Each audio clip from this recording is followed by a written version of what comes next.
Ma sœur m'a envoyé un SMS, tu ne es pas invité au mariage. C'est un événement chic. Maman a réagi avec un emoji rieur. J'ai simplement répondu, compris. J'annulerai aussi les paiements chics. Elles se sont moquées. Maman. J'ai fixé mon téléphone, incrédule. Le message de ma sœur Sophie brillait froidement, juste pour que tu saches, tu n'es pas invité au mariage. C'est un événement chic. En dessous, ma mère avait répondu avec un emoji rieur. Pas de mots, juste un rire numérique à mon exclusion. Ma poitrine s'est serrée en le relisant. Pendant 8 ans, je les avais soutenues financièrement toutes les deux. 70% du mariage somptueux de Sophie provenait directement de mes économies. J'ai pris une profonde inspiration et j'ai répondu. Compris. J'annulerai aussi les paiements chics. Leurs réponses immédiates, se moquant de ma menace vide, ont rendu une chose parfaitement claire. Elles n'avaient jamais cru que je me défendrais. Elles étaient sur le point d'apprendre à quel point elles avaient tort. Grandir dans le quartier de la Guillotière à Lyon n'était pas facile. Mon père travaillait 2 emplois pour nous maintenir à flot jusqu'à sa crise cardiaque quand j'avais 14 ans. Cela laissait ma mère Amandine pour élever Sophie, ma sœur cadette qui avait 10 ans à l'époque, et moi. Nous avons eu des difficultés financières, mais je me suis concentré sur l'école, obtenant finalement une bourse pour étudier l'informatique. C'était il y a 12 ans. Aujourd'hui, à 32 ans, j'ai bâti une carrière réussie en tant qu'ingénieur logiciel senior dans une entreprise de technologie financière. Depuis 8 ans, j'étais le pilier financier de notre famille.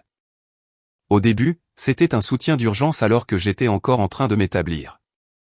La voiture de maman est tombée en panne. Sophie avait besoin de manuels pour l'université, mais progressivement, c'est devenu une attente. J'ai remboursé l'hypothèque de ma mère il y a 3 ans. J'ai financé toute l'éducation de Sophie à l'université Lumière Lyon 2. Chaque fois que l'une d'elles faisait face à un manque financier, j'intervenais. Julien, tu as tellement de chance d'être en position d'aider ta famille, disait ma mère chaque fois qu'elle appelait avec une nouvelle demande. Le mot « chance » me semblait toujours une manière subtile de dire que je n'avais pas gagné mon succès grâce à des années de journées de 16 heures et de sacrifices. Sophie a obtenu son diplôme en marketing et a décroché un emploi dans une agence de relations publiques de renom à Lyon. Elle y a rencontré Guillaume lorsque l'entreprise immobilière de luxe de sa famille est devenue cliente. Guillaume venait d'une vieille fortune avec des connexions dans toute la haute société lyonnaise. En 6 mois, ils étaient fiancés. Ce mariage doit refléter notre statut, m'a dit Sophie autour d'un café l'année dernière. La famille de Guillaume a des attentes. Ce qui a suivi a été une explication détaillée de pourquoi elle avait besoin de 45 000 € de ma part pour créer le jour parfait. J'ai accepté. Bien sûr, je l'ai toujours fait. Sophie a insisté pour garder secrètes mes contributions financières. Guillaume pense que ma famille paie, a-t-elle expliqué. Ce serait embarrassant s'il savait que c'est juste toi. Ses parents penseraient que nous sommes, tu sais, pauvres. J'ai complété, elle a grimacé. Juste pas leur genre de personne. J'ai quand même signé les chèques. L'acompte de la salle, la robe de créateur, le traiteur premium, le photographe exclusif, l'organisateur de mariage, dont les clients incluaient des célébrités mineures. Chaque mois, d'autres factures arrivaient, et je les payais sans me plaindre. Puis est arrivée la notification par SMS que le prochain versement pour la salle de mariage était dû. J'ai ouvert mon application bancaire pour transférer les fonds lorsque le message de Sophie est arrivé. Juste pour que tu saches, tu n'es pas invité au mariage. C'est un événement chic. J'étais assis dans mon appartement, le même modeste 2 pièces que j'avais depuis des années. Malgré mon revenu, je vivais simplement, épargnant et investissant plutôt que de dépenser dans le luxe. Ma sœur s'était moquée de mes meubles et de ma décoration chaque fois qu'elle venait, ce qui est devenu de plus en plus rare à mesure que sa relation avec Guillaume progressait. Ce soir-là, après avoir reçu le SMS, je faisais défiler Instagram quand j'ai vu une publication d'une amie commune qui faisait apparemment partie du cortège de Sophie. La légende disait « Derniers essayages de robes pour le mariage du Bois-Fournier ». Hâte de célébrer ces 2 personnes incroyables. Mariage de la société lyonnaise. Dans les commentaires, quelqu'un avait demandé « Ton frère te conduira-t-il à l'hôtel ?» La réponse de Sophie m'a glacé le sang. Dieu non. Julien est trop socialement maladroit. Il nous embarrasserait tous. Certaines personnes ne rentrent tout simplement pas dans les événements chics, tu sais. D'autres commentaires ont suivi, Sophie expliquant qu'elle avait dû protéger le mariage de ma présence parce que j'étais trop ordinaire et que cela mettrait la famille de Guillaume mal à l'aise. Elle me décrivait comme un geek de la tech typique qui ne comprendrait pas les nuances sociales de leur cercle. Je me suis rassis, stupéfait. Pendant des années, j'avais attribué le traitement de Sophie à mon égard à de l'étourderie, à être prise dans sa propre vie. C'était différent. C'était une cruauté délibérée, un rejet public et une moquerie de la personne même qui finançait son mariage de rêve. J'ai fermé l'application et j'ai regardé par ma fenêtre la skyline de Lyon. 8 ans de soutien financier. 8 ans à être là chaque fois qu'elles appelaient. 8 ans à être le fiable, le responsable, celui qui se sacrifiait. Et c'était ma récompense. Exclusion. Moquerie. Être traité comme un embarras. J'ai regardé mon téléphone et j'ai tapé ma réponse à son message. Compris. J'annulerai aussi les paiements chics. En quelques secondes, mon téléphone s'est illuminé de messages de Sophie et de ma mère. Sophie, très drôle. Tu n'oserais pas. Maman, arrête d'être dramatique. Julien, c'est le jour spécial de Sophie. Sophie, tu prouves juste pourquoi tu n'as pas ta place. Maman, tu sais à quel point c'est important pour la réputation de notre famille. La réputation de notre famille, pas la mienne, apparemment. J'ai éteint mon téléphone et pour la première fois en 8 ans, je n'ai pas immédiatement cédé à leurs exigences. Le lendemain matin, j'ai rallumé mon téléphone et j'ai trouvé 15 appels manqués et 37 messages. Je les ai tous ignorés et je suis allé au travail. À midi, ma mère appelait le bureau. Julien, tu dois arrêter ces bêtises, a-t-elle dit quand j'ai finalement répondu. Arrêter quoi, maman? J'ai juste reconnu les souhaits de Sophie. Elle ne veut pas de moi à son mariage. Tu es trop sensible. Tu sais que tu ne t'intégrerais pas à la famille de Guillaume. Ce sont des gens sophistiqués. Et je ne le suis pas. Ce n'était pas une question. Chérie, tu sais ce que je veux dire. Tu travailles avec des ordinateurs toute la journée.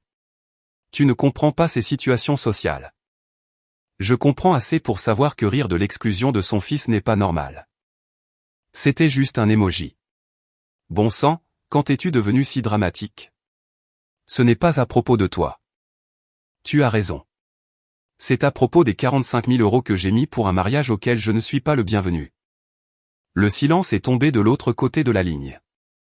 Nous avons toujours su que tu aiderais avec le mariage, a-t-elle finalement dit. Tu es établi. Sophie ne fait que commencer. J'ai toujours été en train de commencer ma vie d'adulte, selon toi. Quand exactement est-ce que je pourrais profiter des fruits de mon travail? Est-ce de cela qu'il s'agit? De l'argent? Comme c'est mesquin, Julien. La conversation a continué dans cette veine jusqu'à ce que je mette fin à l'appel. Tout au long de la journée, d'autres messages sont arrivés de Sophie, alternant entre le dédaigneux et le préoccupé. Tu ne peux pas être sérieuse. La salle a besoin d'être payée d'ici vendredi. Maman dit que tu es difficile. Tu ne vas pas vraiment ruiner mon mariage pour ça, n'est-ce pas? Je n'ai répondu à aucun d'eux. Ce soir-là, je me suis assis dans mon salon et j'ai réfléchi à l'histoire de notre famille. Quand nous étions enfants, Sophie était toujours la préférée. Elle avait de nouveaux vêtements pendant que j'avais des vêtements d'occasion. Elle avait des cours de ballet pendant qu'on me disait que le sport était trop cher. Elle a eu une fête pour ses 16 ans, tandis que mon 16e anniversaire est passé avec juste un gâteau acheté en magasin. J'avais toujours attribué cela à son statut de Benjamine, ou au fait qu'elle était une fille, ou à une douzaine d'autres excuses que je me donnais. Maintenant, je me demandais s'il y avait une explication plus simple. Elle la valorisait plus que moi. Un souvenir a refait surface de mes 17 ans. J'avais été accepté dans plusieurs universités, mais je ne pouvais me permettre aucune d'entre elles sans des bourses importantes. J'avais montré à ma mère une lettre d'acceptation de l'école polytechnique avec une bourse partielle. C'est bien, chérie, avait-elle dit, à peine regardée. Puis elle s'était tournée vers Sophie, qui montrait un A sur un devoir d'anglais de collège. Regarde ça, ma brillante fille. On devrait encadrer ça. J'ai appelé Sophie le lendemain. Finalement, elle a répondu. As-tu retrouvé la raison? Je veux comprendre quelque chose. Pourquoi ne suis-je pas invité à ton mariage? Je te l'ai dit. C'est un événement chic, et je ne suis pas chic. Elle a soupiré dramatiquement. Julien, tu es mon frère et je t'aime, mais soyons réalistes. Tu ne corresponds pas vraiment à l'ambiance que nous recherchons. La famille de Guillaume est connectée à tous ceux qui comptent à Lyon. Sa mère est au conseil d'administration du musée des Beaux-Arts. Son père joue au golf avec le préfet. Et qu'est-ce que cela a à voir avec moi? Tu vis dans ce même appartement minable. Tu portes les mêmes vêtements ennuyeux. Tu parles de codage et d'investissement. Tu es juste ordinaire. Ordinaire, ai-je répété. Le même ordinaire qui a payé tes études. Le même ordinaire qui finance 70% de ton mariage. C'est différent, a-t-elle claqué. La famille est de la famille. C'est ce que tu es censé faire. Exclure la famille est aussi ce que tu es censé faire? Écoute, les parents de Guillaume ne savent même pas pour toi. Je leur ai dit que j'étais enfant unique. Ce serait bizarre de produire soudainement un frère dont ils n'ont jamais entendu parler. La révélation m'a frappé comme un coup physique. Tu leur as dit que tu étais enfant unique. C'était plus facile comme ça. Ils n'arrêtaient pas de me poser des questions sur mes antécédents familiaux. Et ce n'est pas vraiment impressionnant de dire que mon frère est un geek en informatique qui a payé mon université. Je vois. J'ai gardé ma voix stable malgré la douleur qui me traversait. Alors, je suis assez bon pour financer ta vie, mais pas assez bon pour être reconnu publiquement. Ne sois pas si dramatique.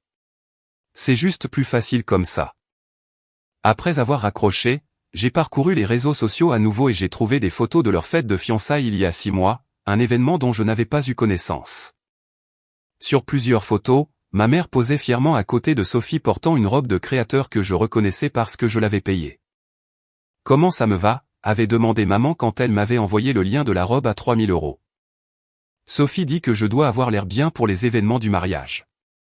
J'avais transféré l'argent le jour même, croyant aider ma mère à se sentir en confiance au mariage de ma sœur, un mariage auquel je savais maintenant que je n'étais jamais censé assister. Mon meilleur ami, Marc, a appelé ce soir-là. Nous étions amis depuis l'université, et il était l'une des rares personnes à comprendre ma dynamique familiale. « Ta mère m'a appelé », a-t-il dit. Elle voulait que je te raisonne. Et quelle serait cette raison? Apparemment, tu menaces de retirer le financement du mariage parce que tu es jaloux du bonheur de Sophie. J'ai ri amèrement. C'est leur version des faits. Après avoir expliqué ce qui s'était réellement passé, Marc est resté silencieux un long moment. Julien, je t'ai vu les soutenir pendant des années alors qu'elles te prenaient pour acquis. Quand vas-tu te défendre? Je crois que je viens de le faire, ai-je répondu, me surprenant de cette réalisation. Bien, a dit Marc fermement. Il était temps. Le lendemain matin, j'ai appelé la salle de mariage et j'ai annulé les paiements restants. J'ai fait de même avec le traiteur, le fleuriste et l'organisateur de mariage. À chaque appel, je ressentais un étrange mélange de culpabilité et de libération. Êtes-vous sûr, monsieur, a demandé l'organisateur de mariage. Le mariage du Bois Fournier est l'un de nos événements premium cette saison. Je suis sûr, ai-je dit. Je ne soutiendrai plus financièrement cet événement. J'ai envoyé des emails à chaque fournisseur expliquant que toute future demande devait être adressée directement à Sophie ou Guillaume. Puis j'ai appelé ma banque et j'ai arrêté tous les paiements automatiques liés au mariage. Le reste de la journée, je me suis jeté dans le travail, ignorant les messages de plus en plus frénétiques de Sophie et de ma mère. Elle croyait toujours que je bluffais, que je finirais par céder comme je l'avais toujours fait. Ce soir-là, j'étais assis dans le bureau du docteur Dubois. J'avais commencé à voir le thérapeute 6 mois auparavant, luttant contre ce que je reconnaissais maintenant comme un épuisement professionnel dû à des années de soutien financier et émotionnel de ma famille, tout en recevant peu en retour. Vous avez fait un pas significatif, a dit le docteur Dubois après que j'ai expliqué la situation. Comment vous sentez-vous? Terrifié, ai-je admis. Et libéré. Votre réaction est tout à fait normale. Vous avez été piégé dans un schéma d'encouragement de leur comportement pendant des années. Rompre ce schéma est difficile mais nécessaire pour votre propre bien-être. Je n'arrête pas de penser à la façon dont cela va les affecter. Le mariage de Sophie est dans 2 mois. Sans mon argent, elles devront réduire considérablement ou reporter. C'est une conséquence naturelle de leurs actions, pas votre responsabilité. Elles ont fait des choix, elles doivent en rendre compte. Mais c'est ma famille, ai-je dit, exprimant l'argument qui m'avait piégé si longtemps. Les relations familiales devraient être réciproques. Elles ont profité de votre générosité sans vous reconnaître ni vous respecter. Ce n'est pas une dynamique saine. Le vendredi, les messages de Sophie avaient atteint leur paroxysme. La salle l'avait contactée au sujet des paiements annulés. De même le traiteur, le fleuriste, le photographe. Tu ne peux pas me faire ça, a-t-elle envoyé. Tout le monde saura que nous ne pouvons pas nous permettre le mariage que nous avions prévu. Je n'ai pas répondu. Ma mère a appelé ensuite. Julien, ce comportement enfantin doit cesser. Tu punis ta sœur parce que tes sentiments sont blessés. Je ne punis personne, ai-je répondu calmement. Je ne finance plus simplement un événement auquel je ne suis pas le bienvenu. Alors, c'est du chantage. Tu paieras si tu reçois une invitation. Non, ce n'est pas négociable. J'ai fini d'être le distributeur automatique de la famille. Le week-end s'est passé avec d'autres appels et messages, chacun plus désespéré que le précédent. J'ai passé le samedi avec Marc, à faire de la randonnée dans les monts du Lyonnais, une chose pour laquelle j'avais rarement le temps car les urgences familiales semblaient toujours accaparer mes week-ends. Elles s'en sortiront, m'a assuré Marc. Le fiancé de Sophie est riche, n'est-ce pas? Sa famille peut couvrir les coûts. Cela signifierait qu'elle doit admettre qu'elle a menti sur qui payait, ai-je souligné. Alors c'est son problème à résoudre. Le dimanche soir, j'ai rencontré ma collègue Léa pour un café. Nous étions devenus amis au cours de la dernière année, liés par des intérêts communs pour la randonnée et la photographie. Contrairement à la plupart des gens de ma vie, Léa en savait très peu sur ma dynamique familiale. Tu sembles différent, a-t-elle observé. Plus détendu. Je me suis retrouvé à lui raconter toute l'histoire. Léa a écouté sans m'interrompre, son expression devenant de plus en plus préoccupée. Julien, ce que tu décris ressemble à de la violence émotionnelle, a-t-elle dit quand j'ai eu fini. Ils exploitent ta générosité et te manipulent avec la culpabilité. Cela semble extrême, ai-je dit, mal à l'aise avec la terminologie. Est-ce le cas? Ils prennent ton argent, t'excluent des événements que tu as payés, se moquent de toi publiquement et te font te sentir coupable quand tu t'objectes. Comment décrirais-tu cela? Je n'avais pas de réponse. Le lundi, mon téléphone m'a alerté d'un prélèvement inhabituel sur ma carte de crédit, un paiement de 10 000 € à la salle de mariage. J'ai immédiatement appelé la banque et j'ai découvert que Sophie avait utilisé mes informations de carte de crédit qu'elle détenait des précédents paiements de mariage que je l'avais autorisée à faire. C'est une fraude, a confirmé le représentant de la banque. Voulez-vous porter plainte? Non, ai-je dit après un moment d'hésitation, mais je veux contester le prélèvement et annuler cette carte. Ce soir-là, mon téléphone a sonné avec un numéro inconnu. Quand j'ai répondu, une voix masculine a dit « Est-ce Julien ?» Oui. Qui est-ce? Guillaume Fournier. Le fiancé de Sophie. Mon cœur s'est emballé. Bonjour Guillaume. J'espère que ça ne te dérange pas que j'appelle. J'ai eu ton numéro sur le téléphone de Sophie. Il a fait une pause. Je viens de découvrir que tu existes. L'appel de Guillaume m'a laissé abasourdi. Non seulement Sophie avait dit à sa famille qu'elle était enfant unique, mais elle avait également gardé mon existence secrète de son propre fiancé jusqu'à ce que la nécessité financière la force à agir. Je ne comprends pas, a dit Guillaume, sa voix trahissant sa confusion. Comment Sophie n'aurait-elle jamais mentionné avoir un frère? Nous sommes ensemble depuis presque 2 ans. Je suis aussi surpris que toi, ai-je répondu sincèrement. Bien que je ne devrais peut-être pas l'être. Elle dit que tu menaces de ruiner notre mariage parce que tu es jaloux. Est-ce vrai? J'ai pris une profonde inspiration. Non, je payais la majeure partie du mariage. Quand Sophie m'a dit que je n'étais pas invité parce que c'est un événement chic et que je ne m'intégrerais pas, j'ai arrêté de faire les paiements. Le silence est tombé de l'autre côté de la ligne. Tu payais pour notre mariage, a finalement demandé Guillaume. Sophie m'a dit que sa famille le prenait en charge comme un cadeau. Sa famille, c'est-à-dire moi spécifiquement. J'ai mis 45 000 € jusqu'à présent. 45 000. Guillaume s'est tu. Je n'avais aucune idée. Mes parents y ont aussi contribué. Sophie a dit que c'était un effort conjoint entre nos familles. Eh bien, c'est en partie vrai, juste pas les familles qu'elle impliquait. Nous avons parlé pendant 10 minutes supplémentaires, Guillaume posant des questions de plus en plus précises sur les autres tromperies potentielles de Sophie. J'ai gardé mes réponses factuelles et sans émotion, bien que ce fût difficile. Je pense que nous devons nous rencontrer en personne, a finalement dit Guillaume. Serait-ce possible? Nous avons convenu de nous rencontrer pour le déjeuner le lendemain. Après avoir raccroché, je me suis assis dans mon appartement, traitant ce nouveau développement. Une partie de moi se sentait justifier que la vérité éclate enfin. Une autre partie ressentait une profonde tristesse que les choses en soient arrivées là. Ma sonnette a retenti à 23h ce soir-là. Quand j'ai regardé par le Judas, j'ai vu Sophie et ma mère debout dans le couloir. J'ai envisagé de ne pas répondre, mais après un moment, j'ai ouvert la porte. Finalement, Sophie m'a dépassé et est entrée dans l'appartement. Tu nous as ignorés pendant des jours.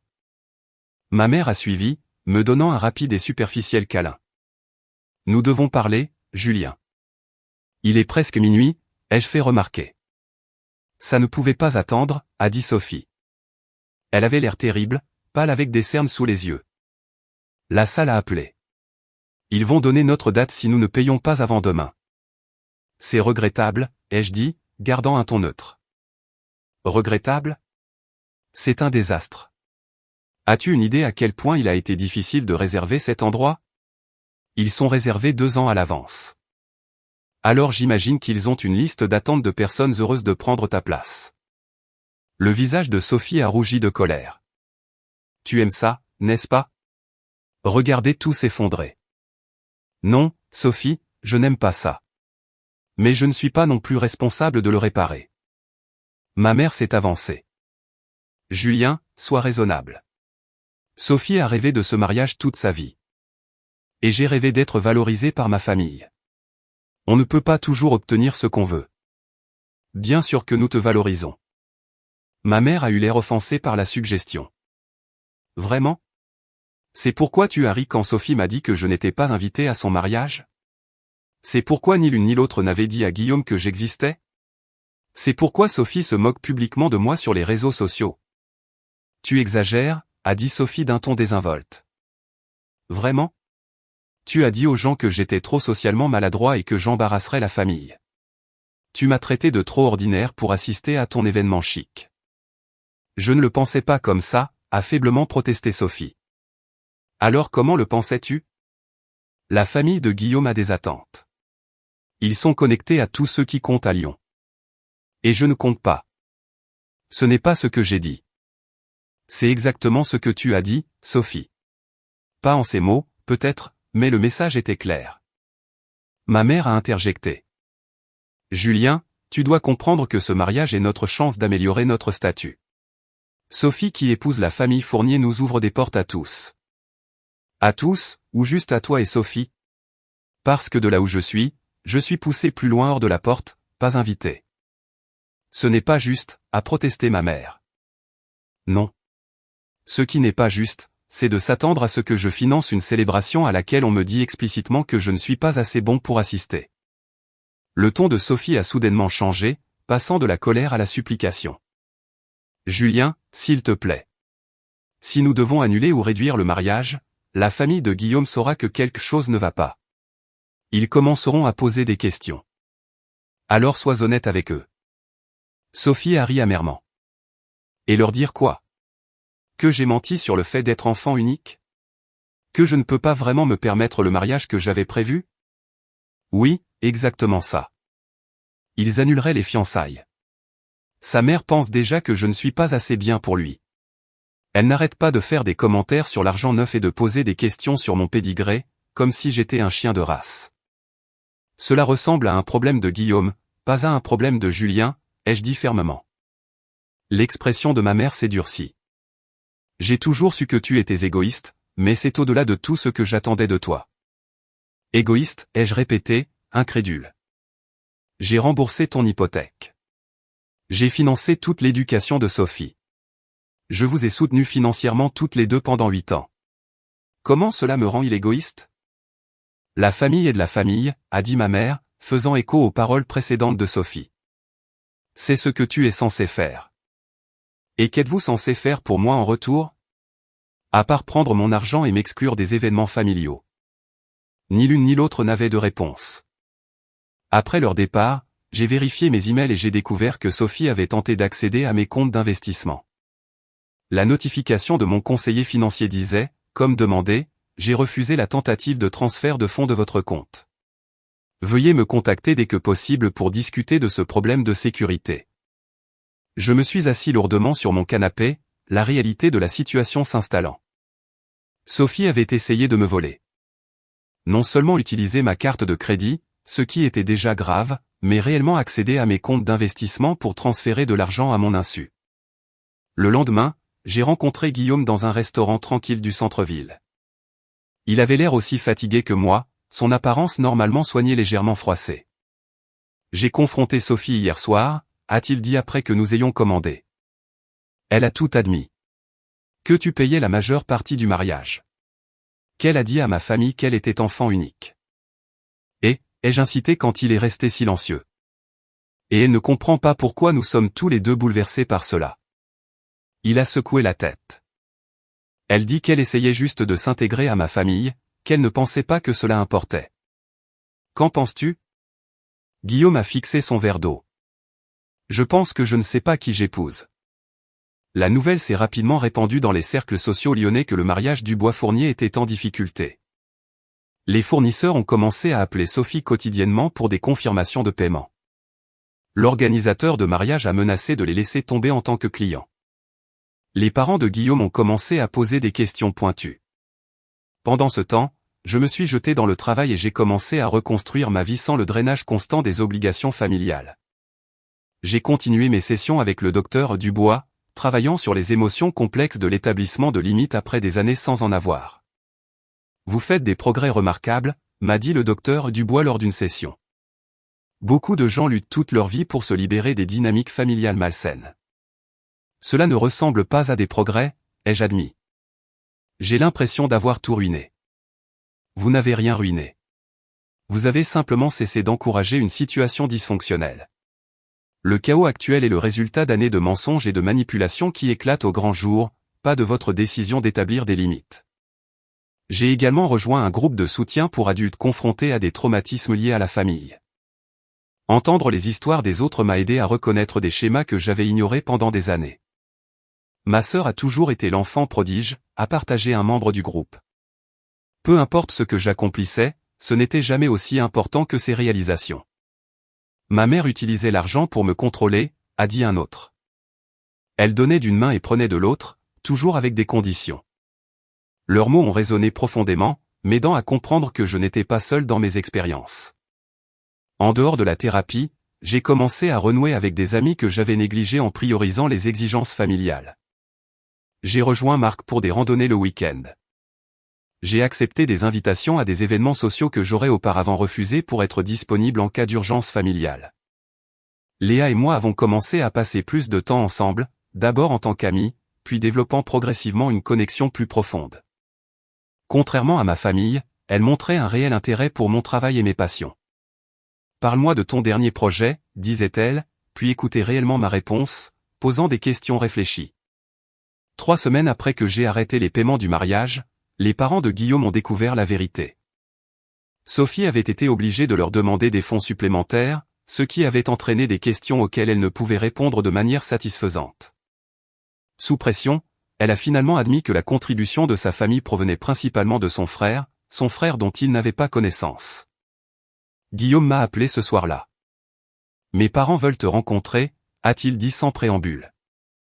Pourquoi, ai-je demandé, sincèrement perplexe. Ils veulent comprendre ce qui se passe. Ma mère dit que quelque chose ne colle pas. J'ai hésité. Je ne suis pas sûr que ce soit une bonne idée. S'il te plaît, Julien, j'essaie de comprendre tout ça. J'aime Sophie, mais je ne sais plus si je peux lui faire confiance.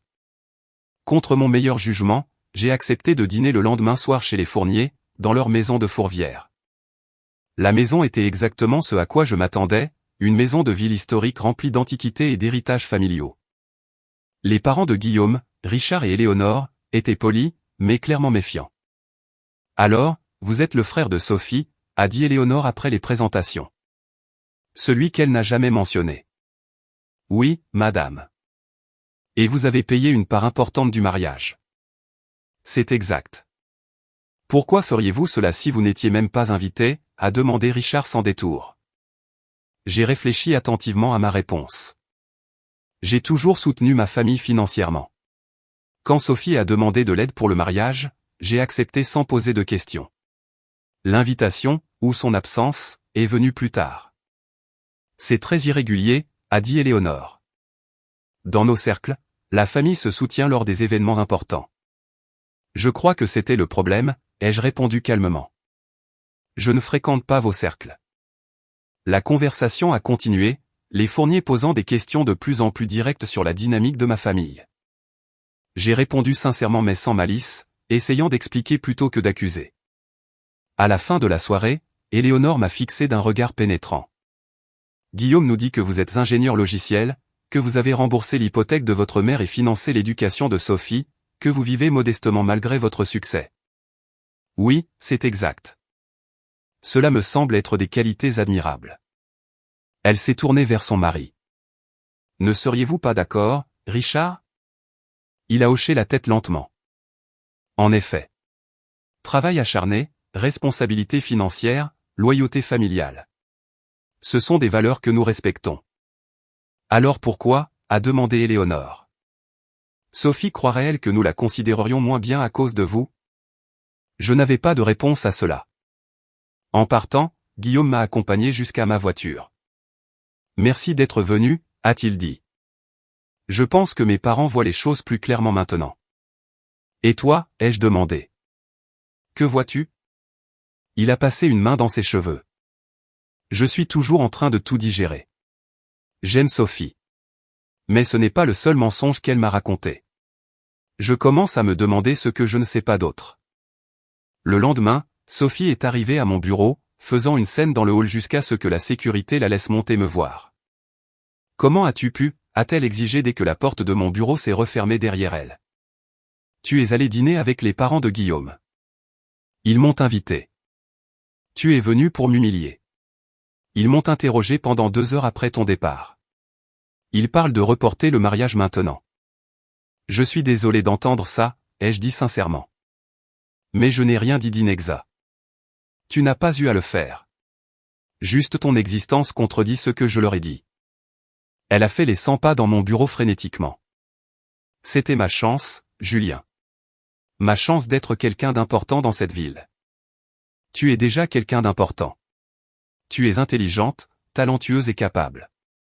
Tu n'as pas besoin du nom Fournier pour ça. Facile à dire pour toi. Tu as toujours tout eu sans effort. Je l'ai fixé, momentanément sans voix. De quoi parles-tu?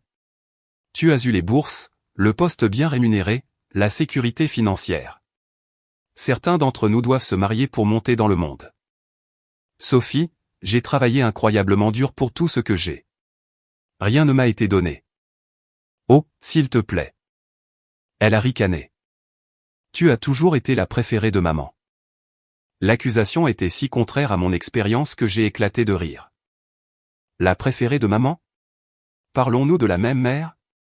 Celle qui a oublié ma remise de diplôme universitaire mais t'a organisé une fête pour avoir terminé ton premier semestre. Celle qui ne m'appelle que quand elle a besoin d'argent mais te parle tous les jours? Cette mère? Sophie a hésité un instant avant de se ressaisir. Elle t'a poussé à réussir. Elle t'a rendu indépendant. Elle m'a choyé et m'a rendue dépendante. C'est une interprétation, ai-je concédé.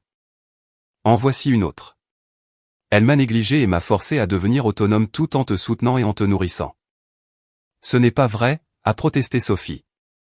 Mais sa voix manquait de conviction. N'est-ce pas? Quand est la dernière fois que maman t'a appelé juste pour prendre de tes nouvelles, pas pour demander quelque chose? Sophie n'a pas répondu. Quand est la dernière fois qu'elle s'est souvenue de ton anniversaire sans qu'on le lui rappelle, ou qu'elle a demandé comment s'était passée ta journée, ou qu'elle a soutenu ta carrière?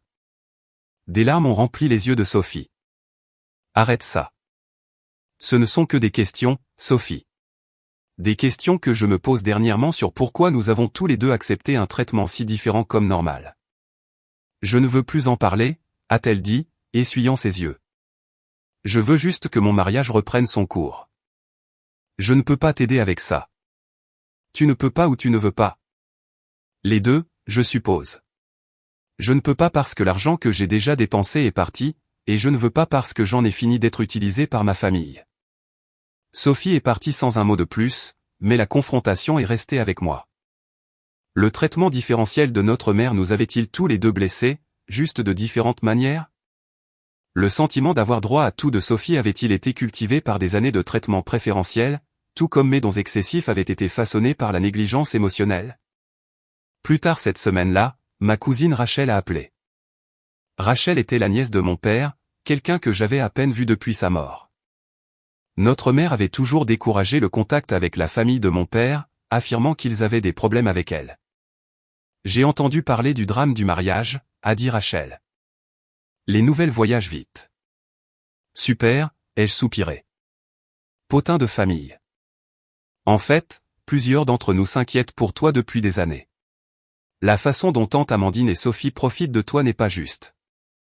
Ces mots m'ont surpris. Vous avez remarqué ça?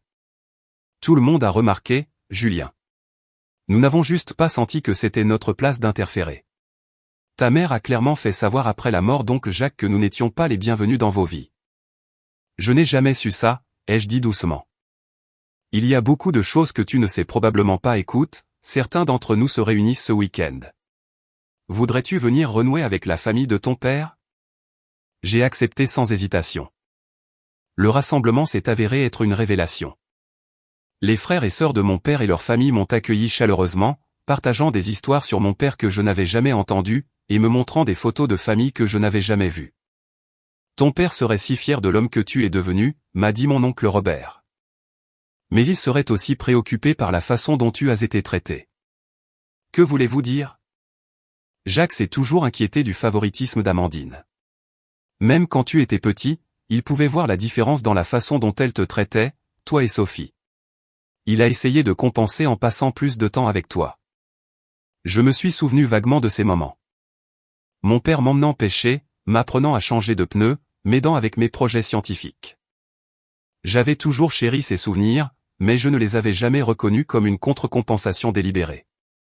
Après sa mort, a continué oncle Robert. Nous avons essayé de rester impliqués, mais Amandine nous a repoussés, disant que nous interférions avec son éducation.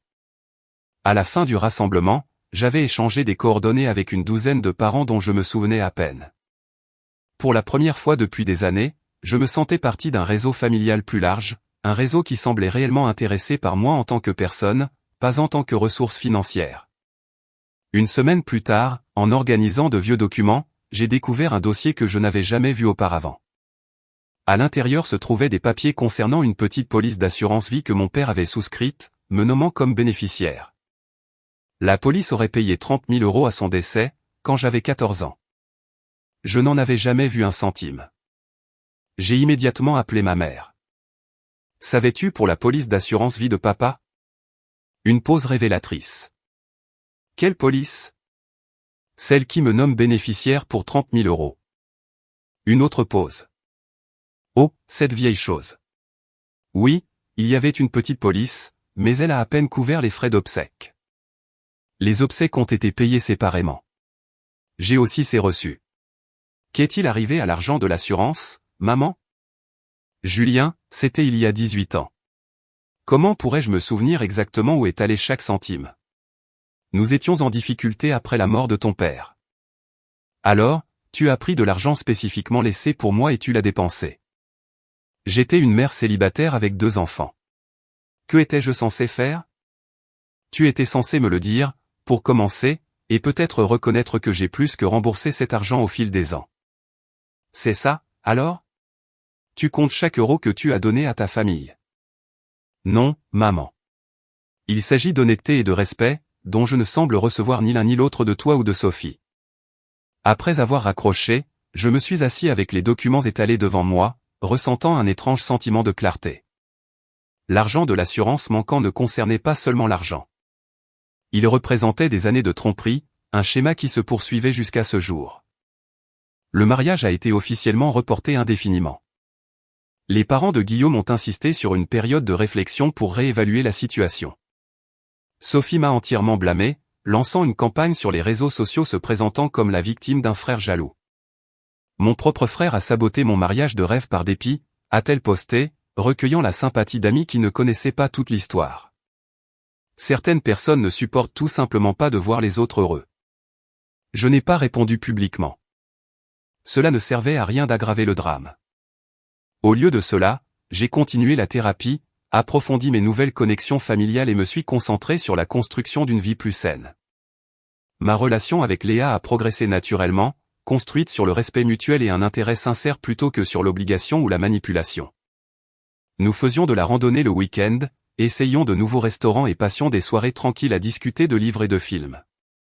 Pour la première fois, j'ai expérimenté ce qu'était une relation équilibrée. Tu es différent maintenant, a observé Léa un soir alors que nous marchions le long du Rhône. Plus présent, plus confiant. Je me sens différent, ai-je admis.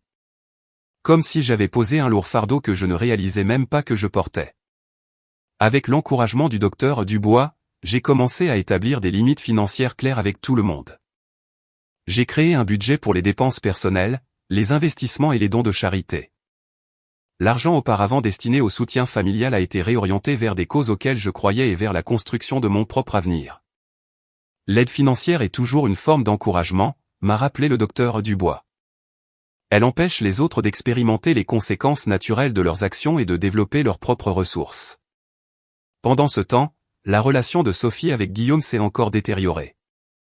À mesure que de nouvelles vérités éclataient, sa confiance s'est érodée au-delà de toute réparation. 2 mois après le report, il a rompu complètement les fiançailles. Sophie est apparue à mon appartement cette nuit-là, ivre et furieuse.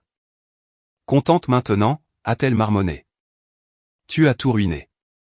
Je n'ai pas mis fin à tes fiançailles, Sophie. Tes mensonges l'ont fait. Il ne se serait pas soucié des mensonges si le mariage avait eu lieu. Nous serions mariés maintenant si tu n'avais pas retiré tes fonds. Et tu aurais bâti ton mariage sur la tromperie. Combien de temps penses-tu que cela aurait duré? Pour toujours. C'est comme ça que fonctionnent ces mariages. Tout le monde dans ces cercles ment sur quelque chose. Je l'ai laissée se défouler jusqu'à ce qu'elle s'épuise. Puis j'ai appelé un Uber et je l'ai renvoyée chez elle. Le lendemain matin, elle a envoyé un SMS d'excuses tièdes, suivi immédiatement d'une demande d'argent pour le loyer. Je n'ai pas répondu. La réalité financière de ma mère a également changé radicalement sans mon soutien. Les cartes de crédit que je payais ont soudainement exigé son attention. L'entretien de la maison que j'avais financée est devenu sa responsabilité. Les habitudes de dépenses que j'avais subventionnées sont devenues insoutenables. Je vais perdre la maison, m'a-t-elle appelé pour me dire un après-midi. La maison est remboursée, lui ai-je rappelé. J'ai payé l'hypothèque en totalité il y a 3 ans. Mais je ne peux pas me permettre les impôts fonciers et l'assurance. Ils ont encore augmenté cette année. Peut-être pourrais-tu trouver un emploi, maman. Tu n'as que 58 ans et tu es en bonne santé. Un emploi? À mon âge? Beaucoup de gens travaillent bien au-delà de 60 et 70 ans. C'est cruel, Julien. Après tout ce que j'ai fait pour toi. Que as-tu fait exactement pour moi, maman? Je te le demande sincèrement. Je t'ai élevé. Je t'ai donné un toit. Je t'ai nourri et habillé. Tu as fait le minimum légalement requis pour un enfant. Oui. Après la mort de papa, même cela a été une lutte, je le reconnais. Mais depuis mes 18 ans, qu'as-tu apporté à ma vie à part des demandes d'argent et des critiques? Elle n'a eu aucune réponse, sauf pour m'accuser d'être sans cœur. La conversation a été douloureuse mais clarifiante. Ma mère ne m'avait jamais vu comme un individu avec ses propres besoins et désirs, mais comme une ressource à utiliser. Sophie avait appris cette perspective d'elle. Ni l'une ni l'autre n'avait développé la capacité d'une véritable réciprocité dans les relations. Des membres de la famille élargie ont commencé à me contacter après avoir entendu parler de l'annulation du mariage. La plupart ont exprimé leur soutien à ma décision de cesser d'encourager les dynamiques malsaines. Nous nous sommes toujours demandé quand tu atteindrais ton point de rupture, m'a dit ma tante Judith. Le comportement d'Amandine envers toi n'était pas normal même quand ton père était vivant. Après sa mort, ça a empiré. Pourquoi personne n'a rien dit, ai-je demandé. Nous avons essayé. Au début, Amandine nous a complètement coupé les ponts pendant un moment. Au moment où tu es devenu adulte, les schémas étaient établis. Tu semblais les accepter. Ma cousine Rachel m'a invité à la fête d'anniversaire de sa fille, un petit rassemblement familial authentique, contrairement aux événements sociaux orchestrés que ma mère préférait. Être inclus dans une célébration familiale sans être censé la financer m'a semblé nouveau et touchant. C'est ta famille, a dit simplement Rachel quand je l'ai remerciée pour l'invitation. La famille s'inclut mutuellement. C'est le strict minimum. Ce strict minimum avait manqué à mes relations maternelles aussi loin que je pouvais me souvenir. 3 mois après l'annulation du mariage, Sophie a perdu son emploi à l'agence de relations publiques. Les publications personnelles dramatiques et le comportement erratique avaient finalement eu un impact sur sa vie professionnelle. Elle m'a appelé immédiatement. J'ai besoin d'aide, a-t-elle dit sans préambule. Je ne peux pas payer le loyer ce mois-ci. Je suis désolé d'entendre ça, ai-je répondu. Quel est ton plan? Mon plan? Tu es mon plan. Tu aides toujours quand j'ai besoin d'argent. Cela n'arrivera plus, Sophie. Je suis heureux de t'aider à trouver des solutions ou à revoir ton CV, mais je ne te donnerai pas d'argent. Alors, tu me laisseras être sans abri. Ta propre sœur? Tu ne seras pas sans abri. Tu as des options. Tu pourrais emménager avec maman. Tu pourrais prendre un colocataire. Tu pourrais prendre un emploi temporaire en cherchant quelque chose dans ton domaine. Tu pourrais vendre certains de tes vêtements et sacs de créateur. Ce sont mes affaires. Je ne devrais pas avoir à vendre mes affaires. Alors fais un autre choix. Mais résoudre cela n'est pas ma responsabilité. Après plusieurs autres conversations similaires, Sophie a finalement agi. Elle a trouvé une colocataire, a pris un emploi dans un café local et a commencé à reconstruire sa vie sans Guillaume ni mon soutien financier. À ma surprise, après que la colère initiale se soit estompée, elle a commencé à montrer des signes de véritable croissance. J'ai réfléchi à ce que tu as dit, m'a-t-elle dit lors d'une brève et maladroite rencontre autour d'un café, à propos de maman qui nous traitait différemment. Je pense que tu as raison. Oh, elle m'a toujours fait me sentir spécial, mais aussi comme si je ne pouvais pas réussir sans aide. Comme si j'étais à la fois meilleur que tout le monde et complètement incapable en même temps. C'est un désordre. Ça l'est, ai-je acquiescé. Je vois quelqu'un maintenant.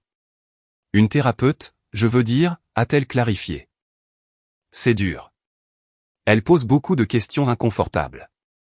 C'est comme ça que ça marche, ai-je dit avec un petit sourire. Les questions inconfortables sont les plus importantes.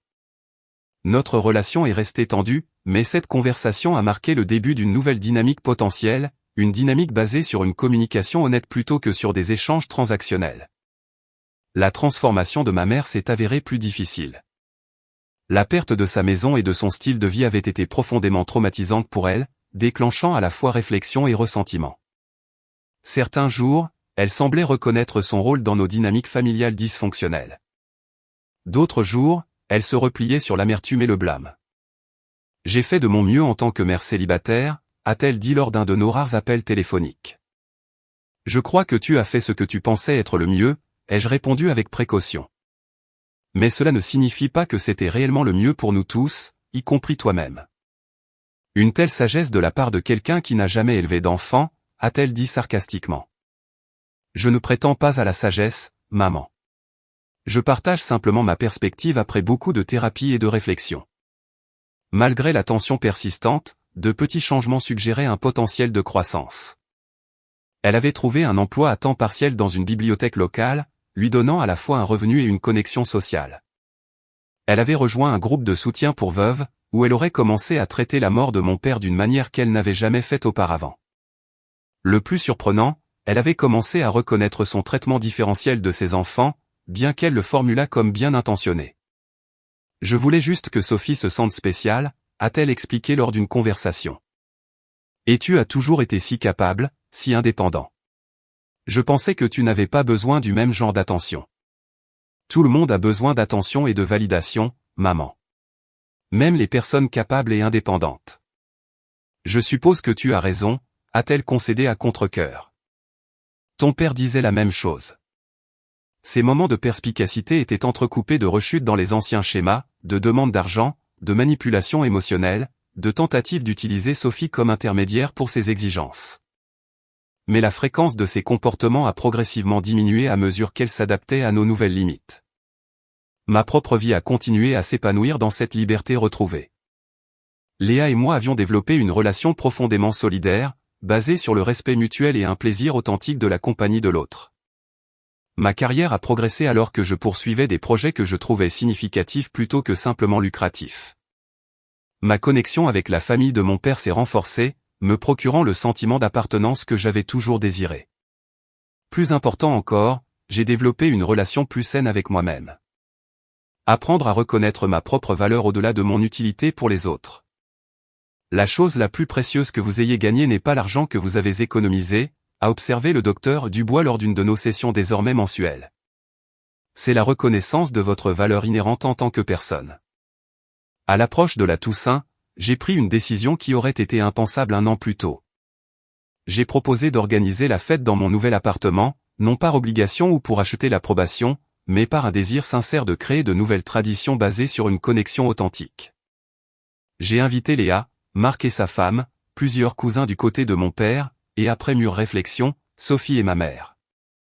J'ai clairement indiqué qu'il s'agissait d'un rassemblement sans drame pour célébrer la gratitude et la connexion, et non une occasion de ressasser de vieilles rancunes. À ma surprise, tout le monde a accepté, y compris ma mère et ma sœur. Le jour est arrivé, lumineux et clair, avec l'odeur persistante des feuilles mortes dans l'air vif de novembre. J'ai passé la matinée à cuisiner avec Léa, préparant des plats traditionnels aux côtés de nouvelles recettes que nous voulions essayer. L'atmosphère était détendue et joyeuse, non contaminée par la tension qui avait caractérisé les réunions de famille par le passé. Les invités ont commencé à arriver dans l'après-midi, mes cousins ont apporté des plats d'accompagnement et du vin. Marc et sa femme ont apporté un dessert spectaculaire. Mon oncle Robert est arrivé avec de vieilles photos de famille qu'il avait déterrées, y compris plusieurs de mon père à mon âge qui montraient notre ressemblance frappante. Sophie est arrivée ensuite, visiblement nerveuse, mais faisant un effort visible pour s'engager positivement. Elle a complimenté l'appartement sincèrement et a proposé d'aider aux derniers préparatifs. Ma mère est arrivée en dernier, debout avec hésitation sur le seuil comme si elle n'était pas sûre de son accueil. Je l'ai invitée à entrer avec un sourire sincère, lui montrant où déposer sa contribution. Une purée de patates douces faite selon la recette de ma grand-mère. « Ton père adorait ce plat », a-t-elle dit calmement. « Je ne l'ai pas fait depuis sa mort. »« Merci de l'avoir apporté », ai-je répondu, reconnaissant le geste pour ce qu'il était. Un petit pas, mais significatif, vers la guérison. Alors que nous nous rassemblions autour de la table, j'ai regardé le groupe diversifié réuni, la famille dans laquelle j'étais né, la famille avec laquelle j'avais renoué, et la famille que j'avais choisie. Chaque relation avait évolué au cours de la dernière année. Certaines de manière spectaculaire, d'autres de manière subtile mais significative. Avant de manger, ai-je dit, levant mon verre. J'aimerais exprimer ma gratitude pour toutes les personnes présentes. Cette année a apporté des changements significatifs pour nous tous. Des changements qui ont été douloureux par moments, mais finalement nécessaires. Je suis reconnaissant pour les connexions authentiques que nous construisons maintenant, basées sur le respect mutuel plutôt que sur l'obligation. Les yeux de ma mère brillaient de larmes. Sophie m'a serré la main brièvement. Léa a souri encourageamment. Les membres de ma famille élargie ont hoché la tête en signe de compréhension. Au nouveau départ, a ajouté oncle Robert, levant son verre pour se joindre au mien. Au nouveau départ, ont répété tout le monde. Le repas qui a suivi n'a ressemblé à aucune autre réunion de famille que j'avais connue auparavant, rempli de rires authentiques, de conversations honnêtes et de moments à la fois légers et profonds. Il y a eu aussi des moments gênants, alors que nous naviguions tous dans ce nouveau terrain, mais ils ont été gérés avec patience et bienveillance. Après le dessert, alors que les invités se mêlaient en petits groupes autour de l'appartement, Sophie m'a approché près de la fenêtre donnant sur la skyline de la ville. « Je te dois des excuses », a-t-elle dit doucement. « Des vraies. Pas celles que j'ai données à moitié avant. »« J'écoute », ai-je répondu. « Je t'ai traité horriblement. Pas seulement avec le mariage, mais pendant des années avant cela. J'ai profité de ta générosité. Je t'ai exclu quand cela m'arrangeait. Je me suis moqué de toi derrière ton dos. » Elle a pris une profonde inspiration. J'ai profondément honte de qui j'étais alors. Merci de dire cela. Le fait est que je ne t'ai jamais vraiment vu, Julien. J'étais tellement concentré sur ce que tu pouvais faire pour moi que je n'ai jamais vraiment connu mon propre frère. Sa voix a légèrement tremblé. J'aimerais changer ça si tu es d'accord. J'aimerais savoir qui tu es réellement. J'aimerais ça aussi, ai-je dit, surpris par l'émotion dans ma propre voix. De l'autre côté de la pièce, j'ai remarqué ma mère qui nous regardait, une expression complexe sur son visage. Lorsque nos regards se sont croisés, elle n'a pas détourné les yeux comme elle aurait pu le faire par le passé. Au lieu de cela, elle a fait un petit signe de tête qui transmettait à la fois la reconnaissance des torts passés et l'espoir d'un avenir différent. Le chemin à parcourir ne serait ni facile ni direct. Les anciens schémas ne disparaîtraient pas du jour au lendemain. La confiance devrait être reconstruite progressivement par des actions cohérentes plutôt que par de simples mots. Mais pour la première fois, je crois qu'une véritable guérison était possible, non pas en revenant aux anciennes dynamiques, mais en créant de plus saines, basées sur le respect mutuel et une attention authentique. Alors que la soirée se terminait et que les invités commençaient à partir, je me tenais dans l'embrasure de ma porte, regardant le rassemblement se disperser. Léa m'a rejoint, glissant sa main dans la mienne. « Fière de toi », a-t-elle dit simplement. J'ai serré sa main en réponse, ressentant un profond sentiment de paix. Le chemin, de paillasson à l'estime de soi, avait été douloureux et difficile, me demandant de confronter non seulement le traitement de ma famille à mon égard, mais aussi ma propre complicité dans ces schémas. Pourtant, debout ici maintenant, je n'échangerais ce chemin pour rien au monde. En choisissant de me valoriser, j'avais créé un espace pour que les autres me voient et me valorisent aussi pour qui j'étais, et non pour ce que je pouvais fournir. Certaines relations avaient été perdues ou transformées dans ce processus. D'autres s'étaient approfondies et épanouies. Ce qui restait était plus authentique et significatif que ce qui avait précédé. En refermant la porte sur le rassemblement de la journée, je ressentais aussi la fermeture d'un chapitre. Le chapitre où je définissais ma valeur par le sacrifice et le service envers ceux qui ne l'appréciaient pas. Le nouveau chapitre à venir était encore en cours d'écriture, ses contours pas entièrement définis. Mais je l'écrirais selon mes propres termes, à partir d'un lieu de respect de soi et de connexion authentique. Et c'était finalement la chose la plus précieuse que j'aurais pu gagner. Une vie qui était authentiquement la mienne, construite sur la base de la connaissance de ma propre valeur.